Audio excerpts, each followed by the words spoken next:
L'affaire Idrissa Gana Gueye est en train de nous conduire tout droit vers un conflit beaucoup plus grand entre la France et le Sénégal. Et je me demande vraiment si la France aujourd'hui est en position de rajouter le Sénégal parmi la liste des pays avec lesquels elle ne s'entend pas.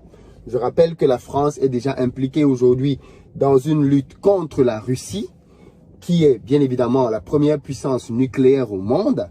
Je rappelle que la France aujourd'hui s'est complètement brouillée avec les autorités de Bamako, avec lesquelles il n'y a quasiment plus aucune communication. Que le ministre français de l'Intérieur, Jean-Luc Le Drian, et je ferai une vidéo spéciale là-dessus, aujourd'hui est poursuivi à Bamako. Que dans le même temps, la France n'a plus de bonnes relations avec la Centrafrique. Que aujourd'hui, la relation entre la France et le Burkina Faso, la Guinée, est clairement en point de suspension. Est-ce que la France peut se permettre, dans ces conditions, de venir se rajouter le Sénégal dans la liste des pays avec lesquels on ne s'entend pas? Parce que j'ai l'impression que c'est la tournure que c'est en train de prendre. Et je ne sais pas si vous êtes au courant, mais Idrissa Gana Gueye a été convoqué et il va être probablement sanctionné. Il a été convoqué par le Conseil national d'éthique. Quelque chose comme ça. Je vais vous lire ce que ce conseil-là a dit. Et c'est très très grave. Ils disent que en gros, voilà des gens, j'ai l'impression, mais qui nous dirige en fait? Parfois je me demande, qui dirige nos pays? Qui dirige? Qui est-ce qu'on met à des postes de responsabilité? Et sur quelle base est-ce que les gens prennent des décisions? Quand je me rappelle de l'absurdité de certaines décisions qui a été prises pendant la crise Covid, qui a causé la mort de beaucoup de personnes, sans qu'il n'y ait eu aucune conséquence vis-à-vis de ces personnes, je me demande si on ne peut pas tirer des leçons de ça et revoir qui nous dirige et les philosophies, les logiques avec lesquelles on dirige. Voici un conseil national d'éthique. Écoutez bien ce qu'ils disent. On a l'impression que c'est... Alors, ils disent... Le milieu sénégalais doit clarifier sa situation, soit dire que les supputations sont infondées, soit faire amende odorable pour avoir refusé de porter le samedi 14 mai un maillot floqué des couleurs arc-en-ciel à l'occasion de la journée mondiale contre l'homophobie, selon le courrier adressé aux joueurs. Sollicité par l'AFP, l'entourage d'Idrissa Gana Gueye a répondu qu'il réagirait prochainement. Il a reçu mardi le soutien du président du Sénégal, Macky Sall. Et je vais revenir sur le soutien du Macky Sall, qui justement va peut-être occasionner un gros conflit. Tous ceux qui aiment bien dire que Macky Sall, c'est le pion de la France, il n'est capable d'aucune résistance, vous avez la mémoire courte. Alors, il dit, ensuite, la Ligue de football a organisé une opération intitulée « Homo ou hétéro ». On porte tous le même maillot, où les numéros des joueurs de L1 et L2 étaient floqués aux couleurs de l'arc-en-ciel, symbole de fierté LGBT. Gueye n'a pas joué et n'était pas blessé, a précisé l'entraîneur du PSG. Déjà, on va aussi parler du PSG et de comment est-ce qu'ils ont jeté en pâture leurs joueurs. Ce club, c'est juste... Vraiment, après je vais vous voir venir supporter le Paris Saint-Germain. Alors je fais une petite parenthèse ici, parce que je sais qu'il y a toujours ce genre de choses. Personnellement, moi c'est ma philosophie, et je sais que c'est une philosophie qui dérange. Je ne supporte aucun club de foot. Absolument aucun club de foot. Je supporte des joueurs. C'est tout. Quand Samuel Eto'o était à Barcelone, je supportais Barcelone. Quand il est parti de Barcelone, j'ai arrêté de supporter Barcelone. Quand Didier Drogba était à Chelsea, je supportais Chelsea. Quand il en est parti, j'ai arrêté de supporter Chelsea. Quand Idrissa Gana Gueye est au Paris Saint-Germain, je supporte le PSG. Le jour où il se barre de là, je ne les supporte plus. Point barre. Il n'y a pas de je m'attache à un club, je supporte le club. Vous voyez? Vous voyez ce qui se passe? Les dirigeants des clubs changent. Et les dirigeants qataris ont un mépris énormissime, vis-à-vis des joueurs qui ne sont pas des superstars. Rappelez-vous de l'épisode dans lequel ils avaient maintenu prisonnier Ben Arfa au PSG, dans lequel il ne pouvait même pas jouer. Le joueur a dû porter plainte pour pouvoir s'entraîner. Voilà la mentalité des dirigeants qataris du Paris Saint-Germain. Donc ce sont des gens qui ont un mépris. Bref, là n'est pas le sujet. Ça, c'est un autre sujet. Le CNE, revenons à eux. Ils disent de deux choses l'une. Soit ces supputations sont infondées et nous vous invitons sans délai à vous exprimer afin de faire taire ces rumeurs. Soit ces rumeurs sont exactes. Dans ce cas, nous vous demandons de prendre conscience de la portée de votre geste et de la très grave erreur commise. Et puis, pardon, il a signé un contrat avec la CNE, le choix c'est le ou la CNE. Il a signé un contrat pour jouer au football. Il a signé un contrat pas pour venir soutenir des organismes ou des causes. C'est pas pour ça qu'il a signé. On vient jouer au football, on vient voir un match de foot parce qu'on veut suivre l'activité sportive, pas parce qu'on veut être influencé. Vous avez dit que la religion n'avait pas sa place dans le sport. On n'a pas le droit de venir avec des I love Jesus. Pourquoi on vient nous parler de LGBT dans les matchs de foot d'abord? Est-ce que c'est la place? On nous a dit que la politique n'avait pas de place dans le sport, non? On a vu la FIFA venir interdire la Russie de jouer. Donc, prouvant bien qu'en fait, c'est faux. Quand ça vous arrange, eh bien, la politique peut s'en mêler. Quand ça vous arrange, on décide de supporter les LGBT+. Mais on ne supporte pas. Pourquoi? À quand une journée pour l'islamophobie? À quand une journée pour ça aussi?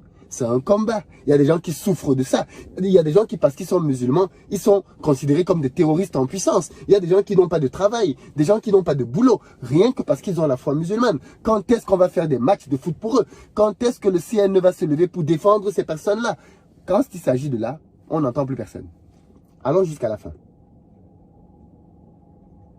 En refusant de participer à cette opération collective, vous validez de fait les comportements discriminatoires, le refus de l'autre et pas uniquement contre la communauté LGBTQI+. Faux, faux, faux. Ça, c'est archi faux. Cet argument-là, il est fallacieux. De dire que parce qu'il ne participe pas, à un match de foot et porte un maillot, il est en train de valider les attaques que subissent les LGBT. Waouh. Comment on peut faire une erreur de logique aussi grave? Et on dit qu'on est président du CNE. Et que personne dans les médias... Regardez l'alignement des médias français. Il n'y a pas de critique. Il n'y a pas de voix dissonante. Il n'y a personne pour pouvoir apporter un peu d'analyse. Tous dedans. Tous valident, condamnent de la même manière. Personne pour apporter un peu de hauteur dans le débat. Et de faire comprendre que quand tu signes pour venir jouer au football, tu n'as pas signé pour t'engager à défendre des causes. Que c'est pas pour ça qu'on te paie. Et que tu es libre de choisir les causes pour lesquelles tu te bats et celles pour lesquelles tu ne te bats pas. Il y a des mouvements à Paris dans lesquels on fait souvent des manifestations contre le racisme. Je n'ai jamais assisté à ces manifestations. Si j'écoute la logique de ce monsieur, il est en train de me dire que comme je ne suis pas allé à des manifestations à Paris contre le racisme, alors je valide les comportements racistes.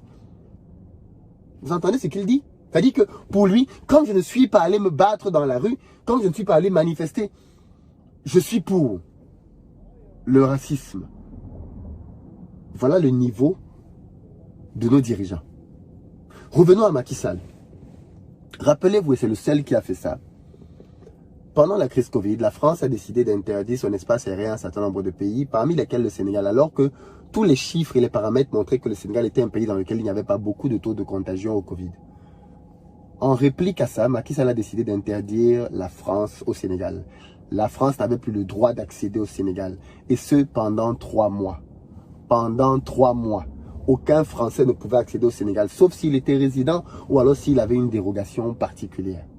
Macky Sall est le seul qui a fait ça. Le seul. Et à cause de ce geste-là, j'étais peut-être pas d'accord parce que j'estimais que économiquement, c'est contre les intérêts du pays. Mais il a démontré pour moi qu'il pouvait tenir tête et qu'il pouvait dire non.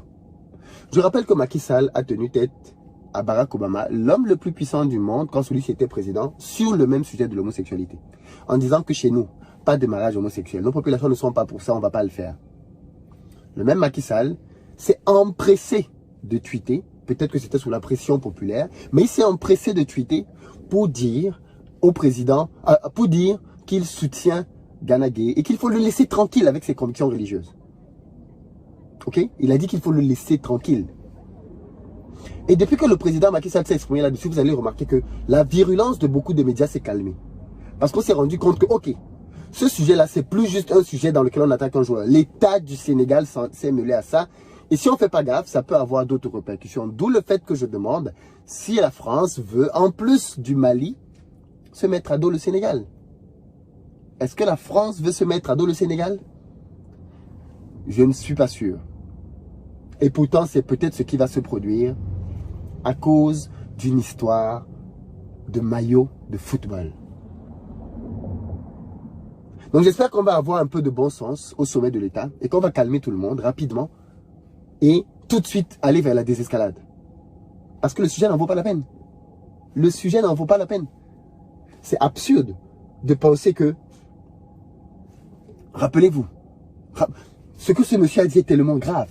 Les attentats de Charlie Hebdo. Beaucoup de présidents étaient venus en France pour soutenir la France, pour dire « je suis Charlie ». Ça veut donc dire que tous les présidents qui n'étaient pas venus en France pour soutenir la France sont des présidents qui valident le terrorisme. Je me rappelle à l'époque que le président Barack Obama n'était pas venu en France. Est-ce que ça voulait dire donc, d'après ce monsieur, que Barack Obama valide le terrorisme?